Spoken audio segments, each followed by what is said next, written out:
Thanks everyone for joining today. I'm Ollie, I'm community manager at Stacker and no-code enthusiast.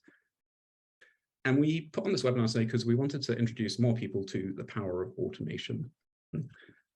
I think Zapier was actually how I sort of got into no-code. I hadn't heard of no-code when I first came across it, and I started connecting a few things together, and it just felt really powerful to be able to take one thing and move it somewhere else. So it was really kind of an eye-opening experience for me. I'm going to do a little bit of a demo of Zapier in a bit using Stacker. But before that, I thought I'd pass over to Phil to introduce himself and to tell us a bit about kind of automation more generally. So Phil, you happy to take it away? Thanks so much, man. Thanks for having me. So yeah, hey everybody, my name is Philip Blake and I'm the co-founder and CEO of No Code Ops and Switchboard.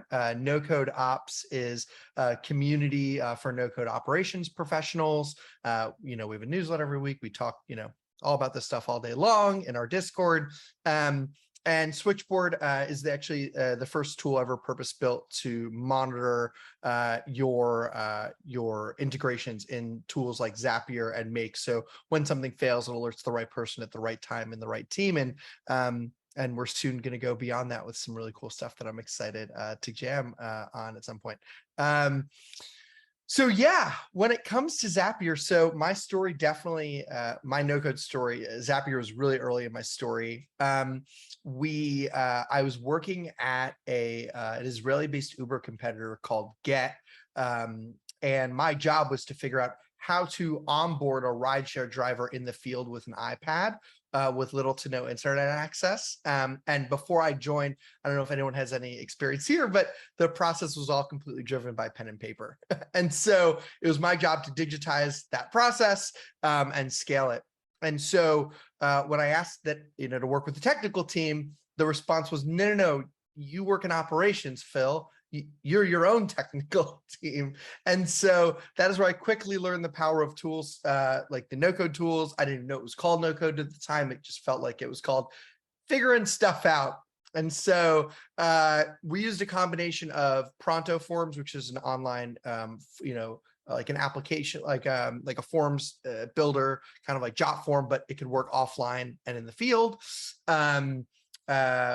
Google Sheets, Zapier, and this is like where I learned the power of Zapier, because when I saw that you could connect two different services that don't have a native integration. So a while back and still today, a lot of services don't natively integrate with each other as much as you'd like. So when you go to one, service, let's just call it for a moment here, Slack, there might not be an exact integration pre-built for what you need into another service. So say, when this person messaged me, I just give an example, send me a text message because it's super important with a link to that Slack. That integration might not exist out of the box. But you're also not a developer who doesn't know how to work with API documentation. I don't know about anyone here, but the second I open up any API documentation page, my eyes completely glaze over. And so with Zapier, what it does is it gives you the power to move data in between applications, even though they don't have a direct connection. All that's required is that they both actually work with Zapier. And here's something really cool that not a ton of folks know early on in their experience with Zapier, but even if the tool doesn't work with Zapier, you can actually still potentially work with Zapier via webhooks, which are when certain events happen in an application.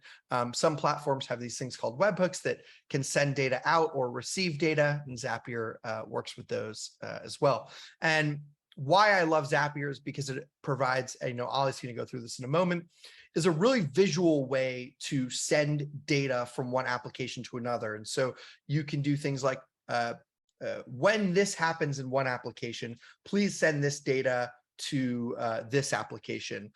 Or when this happens in this application, check if it does this, if it's this type of information. And if it is, do this. If it's not, do that. Or if it's not, do nothing, right? So there's paths, there's filtering. You can even do things like formatting. So let's say a piece of data comes in a form in like a weird format. You want to reformat that and then send that data to another application. You can do that as well. So A classic example here is somebody fills out a form on my website. When they fill out that form based on some criteria, I want it to set up a record in Airtable, and based on the kind of client that they're going to be, on the selectors they chose, say typical selectors are like, what size is your company? 1 to 10, 10 to 100, 100 plus, right? Say they selected 100 plus, which means it's a potential enterprise deal. I want our enterprise sales rep to be notified via email. So they can be notified via email because I know that our enterprise rep's name is, Sam at, let's say stackerhq.com. It can email Sam directly when somebody selects that as an option. So tons of really cool stuff. It really makes sense once we go into it in a moment, which we're going to. The only other thing to note about Zapier is I really like to use Zapier in if-then type of situation. So if something happens here, then I want something to happen over here. That is my favorite use case of Zapier. There are other applications that get a little bit more complex with that. A great example is like make.com. Some people need to, host things on their own premise. So they use tools like N8N. So there's a bunch of tools that do this. But for, if this happens here, then I want something to happen here. That is like my favorite use case of Zapier. And then the last thing I'll say is, your trigger. So in Zapier, there are trigger and actions. Triggers what it's listening for something to happen. Actions is what you want to happen. You can have multiple actions with one trigger, which is really cool. So if this happens, I want email to go here. I want a record to be added here. I want, I want the status on this ticket to change to this. All those things can happen as actions. So you can have multiple actions for one trigger. Do you want to give an example for how this would work with Stacker, with the Zapier integration with Stacker? And then I'm happy to do some as well. Cool. Yeah, thank you. That's such a great overview. And I'm going to totally steal some of what you just said for like future talks that I have to give. So thank you. Please. And thanks everyone for like introducing yourself in the chat. Please do keep those coming in. And we'd love to also know, so there's a whole bunch of things we can connect with Zapier. And if there's something in particular you want us to play around with, just say. If you want us to connect, I don't know, Twitter to your, I don't know, Stacker or whatever, then just say, like, we'd love to use a real life example. But I'm going to start off and I'm going to show us a very basic use case of Zapier. Can you see my screen? Okay. Yep. Yeah, we can see it. Cool. Let me know if it needs to be resized or anything, but I'm going to assume it's okay unless I hear anything. And I love that people in the chat seem to have my name. Like, that's a classic Zoom gremlin. Like, there's a few people called Ollie Littlejohn, so welcome. So this is an app that I just threw together in Stacker. It's not for a real company, but it was for a sort of fictional dog walking company that might need to build its own app. So it has a database built in with a bit of information about people who walk dogs, information about dogs, and a list of bookings. So people who want to book dogs. And this is how Stacker works. It just takes a database. You can use Stacker tables like this, or you can use Airtable, Google Sheets, a whole bunch of other different things as well. It's just displaying this data in a sort of nice looking way. You can see dog walkers, you can see dogs, famous fictional dogs, Seymour, but yeah, and the list of the bookings that people have here. But what I was interested in with this kind of app, like, it's the kind of thing that you might build as an internal tool, but people don't always check it, and they don't always realize that something has happened in it. So what I wanted to use Zapier to do was to let the team know when something had changed. Specifically, I was going to do when there is a new dog walker added to the database. So I'm going to jump over to Zapier. Can you see this? Okay. Cool. And this is the interface that you get when you fire up Zapier. And I'm going to go to Create Zap. There's a piece of the puzzle that I'm not going to show today, which is actually linking your apps to Zapier. So letting them know that, it should be able to connect to them. All apps in Zapier have really good documentation for this. Well, I haven't checked all of them, but I'm assuming that they mostly have very good documentation in terms of how you do this. But it's a very simple process, and Zapier will talk you through it. But what I'm going to do is I'm going to take the trigger, as Phil was talking about, and say, hey, when something happens in a particular app, I want something else to happen. And you can see a list of some of the apps that you have here. You could have it so when an email comes in, when someone creates a new calendar, event, but also over 5,300 more apps that you can connect as the trigger, which is kind of mind-blowing. But for this, the trigger I want is within Stacker. I want to have it when a new dog walker is added to our database, I'll get a notification about it. And what I'm going to do is I'm going to have a record created. So this is a new dog walker being added to the database. And if I continue, then it will ask you to pick your account. So if you've set up your account already, this is the kind of studio magic section that we're skipping over. I've already set up my account, so it's asking me to pick my account. It's there. If you want any more details on how you set these things up, feel free to follow up with us, but the documentation is pretty good. I'm going to find my app, which I've called Dog Walkers in a very imaginative way there. So there it is. It knows it's found the app for me. And I'm going to pick a table, and that's just the data that I want to send on as a notification. So I have a list of dog walkers. And now it's just going to test and make sure it can actually find some data in that table. So it's going to make sure this is a thing that it can talk to, that Zapier understands that it can connect to. And lo and behold, it has found someone in that table. So this person here is called Elliot. Hey, Ollie, quick thing there for folks wondering. I often find that when people are building Zaps, they go, oh, I'm trying to pull data in as an example, but nothing's showing up. One of the things with Zapier is everything happens live, right? There's no staging or anything like that. So you have to have a live example populated in. So if you just built a form for the first time, or you just built a table for the first time, if there's no data there, nothing will show up there. And another good thing to know is if you have a table and you have, say, there's like 10 columns and you filled out only 5 of them, because maybe the other 5 are optional. If you don't put data in those other 5 for this, it won't pull those as options to then use later on. So make sure that you always have an example row of data that you're pulling from, even if it's dummy information. And B, that all the different things that you're ever going to want to use later in any triggers are filled out, even if they're optional. That's such a great point, because so many times I've built a Zap and it said, this isn't working, we can't find any information. And it's because the table is empty. I've just like built up a dummy. Yeah, great point. So yeah, it's found some people within the table, and I'm going to use this record to continue. And that's the trigger set up. It now understands when something is created in that table, pull in some data from it, or pull in that record that was created. And now I'm going to tell it to do something. So we've had the sort of if something happens moment, and now we have the then do this thing. And I'm going to do Slack.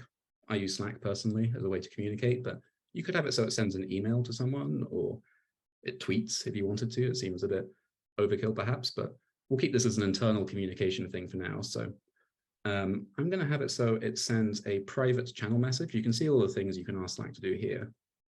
But I wanted to just send a message to me within Slack. And again, Studio Magic here, I've already set this up to connect with Slack, but again, really simple to set up.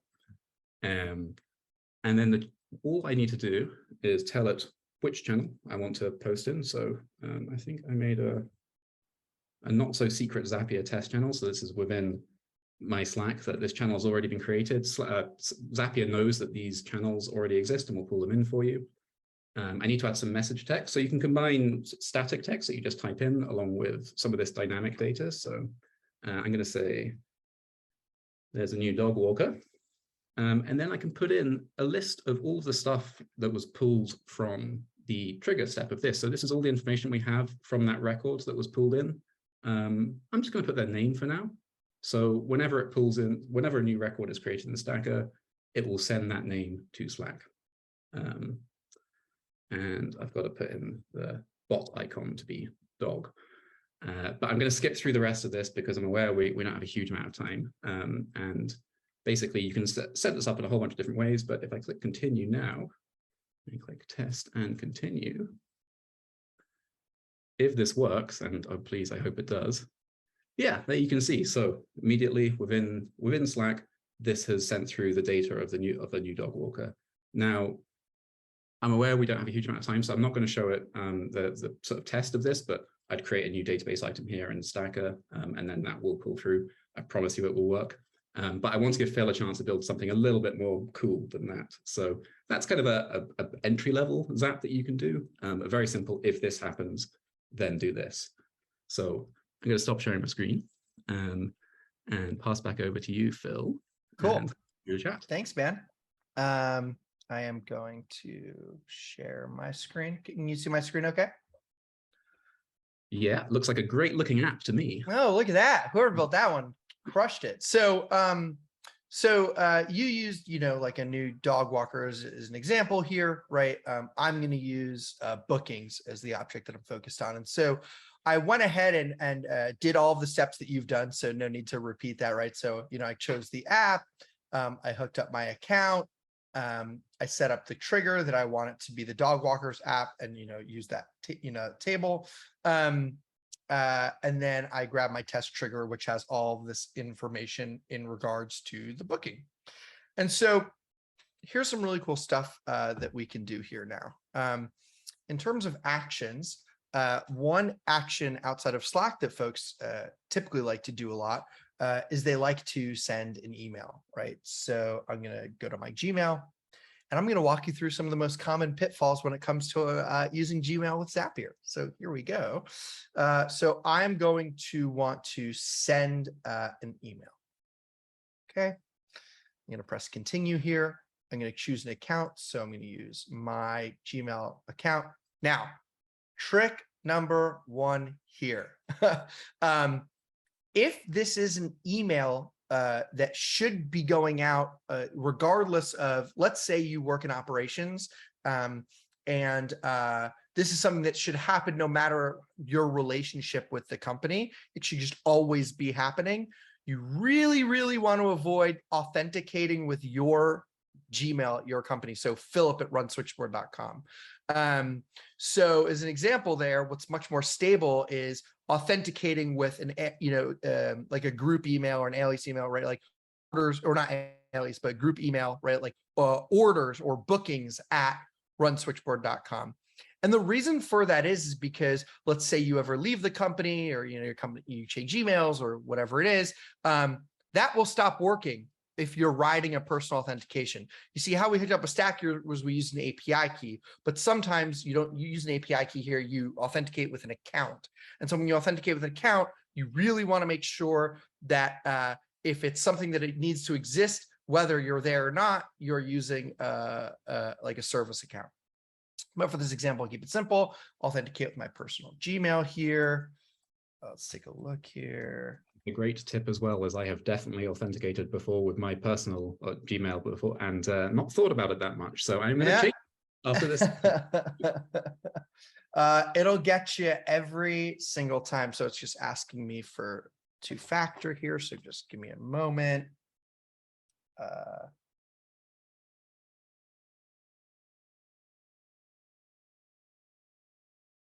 Cool. Right, so it needs access to do these things. I'm giving it access, and now, boom, it is now authenticated with my philip@runswitchboard.com account. And now Zapier now can send emails on my behalf. And so who do I want to send this to now? If I had the option here under seeing all options, right? If one of these fields was an email, I could I could put an email here as well. But let's say for right now, it's just gonna be the same email every single time. So I'm just gonna do Philip. By the way, if you didn't know this, if you're ever wanting to create a bunch of test emails, if you use Gmail, you just add a little plus and you now have infinite amount of emails. So let's just say boarding. So now, I have this will all go to my Run Switchboard email. So you can have a limited amount of emails just by using the plus sign. Great for signing up for promotional stuff.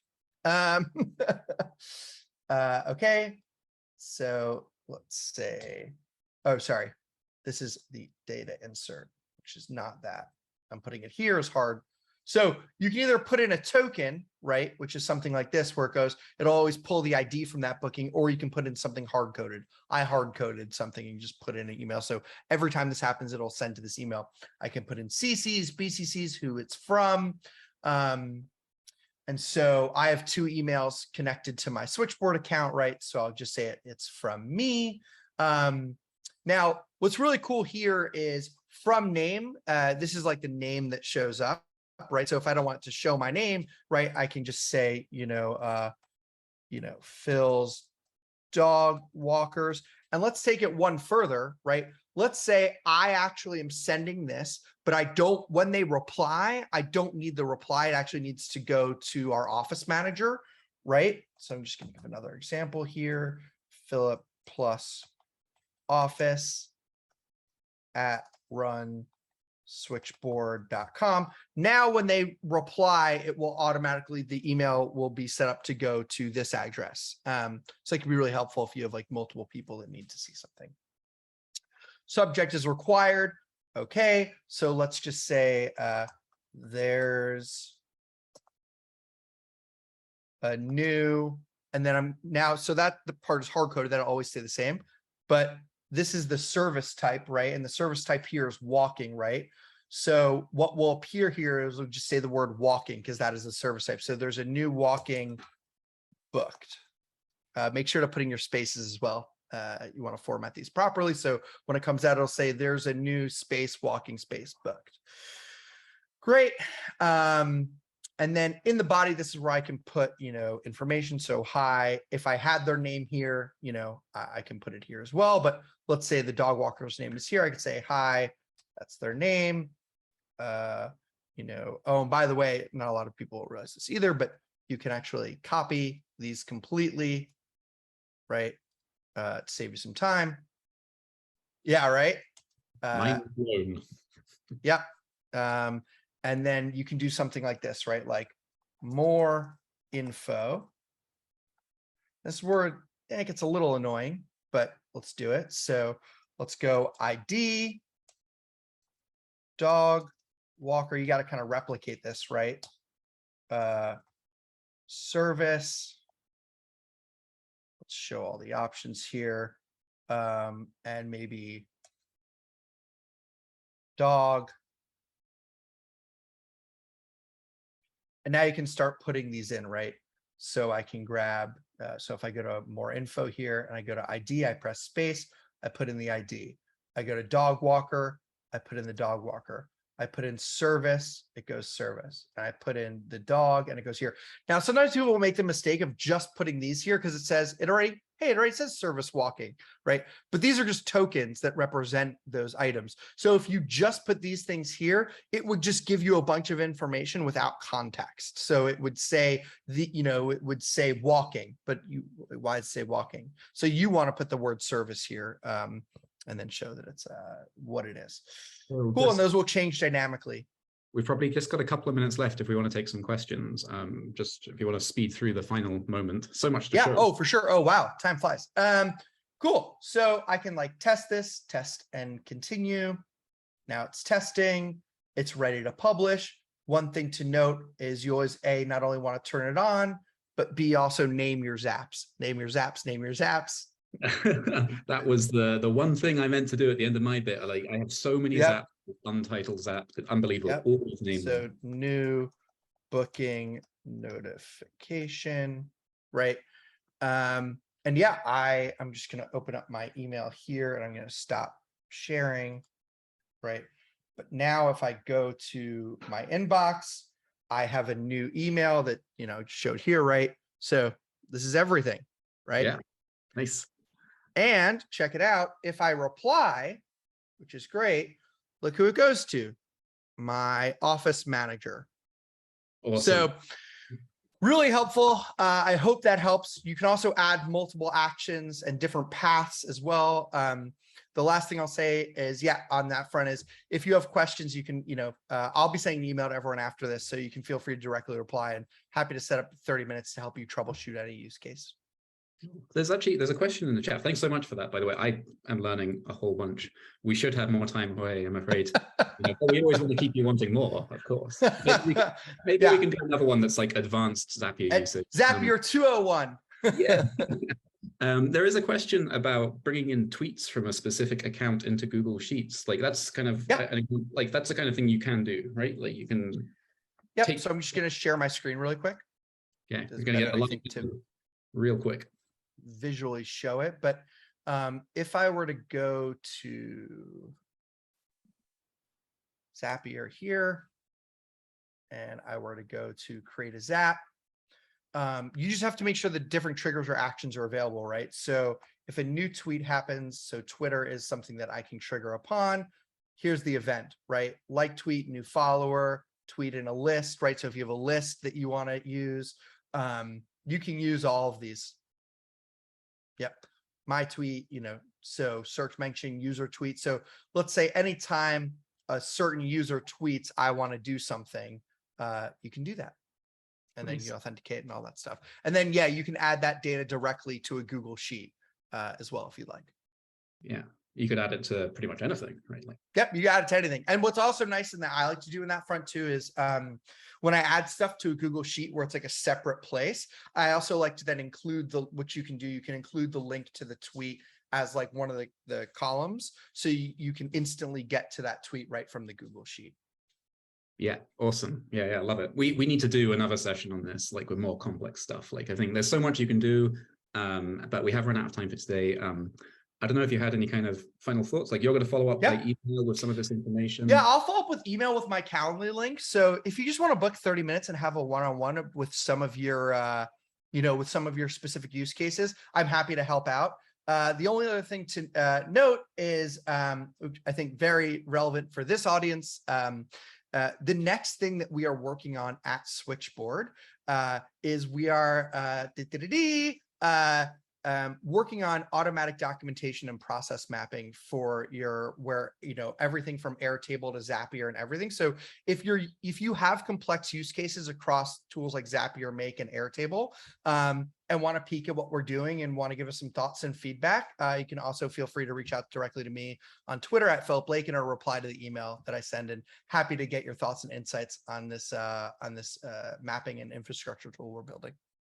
Yeah, love it, because I don't think nearly enough about that stuff. Like I just build these things and forget about it. So that's so awesome. Do check out. Yeah, when you're a smaller company or smaller department, it's easy to just build and get going. But then, when people start to rely on your stuff as core infrastructure, because it's this new problem of scale that we're hoping to solve for. So yeah, yay, no code. Woo! Yeah, go no code. Cool. On that note, we'll say thanks very much, everyone. We'll finish there, and we'll be in touch afterwards. And thanks for coming along.